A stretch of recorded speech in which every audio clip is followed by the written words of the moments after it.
دي مفيش مجال للشك ان مصر قائدة وليست تابعة.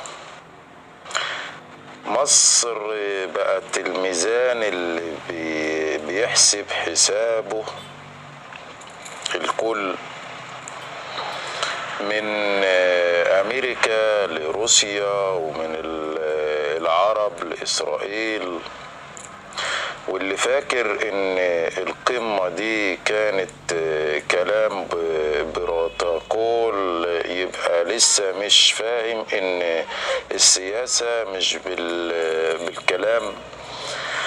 السياسة بتتقاس بالثقة، ومصر النهاردة الكل واثق فيها. توقعاتي لدور مصر بعد القمة وبعد اللي حصل، وان العالم كله عينه على مصر، عندي 4 توقعات. يعني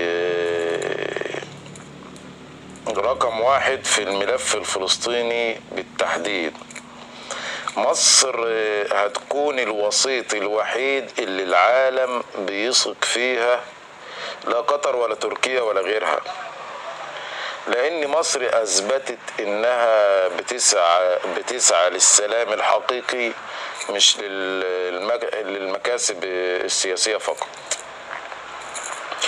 رقم 2 في ليبيا والسودان، توقعاتي في ليبيا والسودان، مصر هتبدأ مرحلة جديدة من تثبيت الاستقرار في حدودها، مش بدبابات ولا سلاح، لكن بحكمة وهدوء سياسي.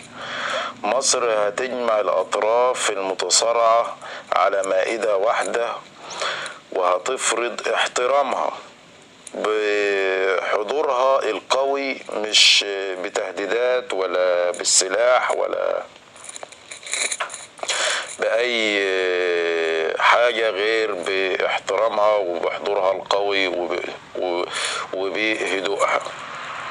رقم 3 توقعاتي في الاقتصاد والطاقة.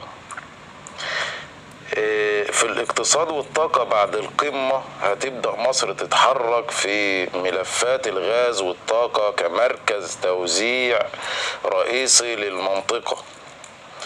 القمة دي كانت إشارة للعالم إن مصر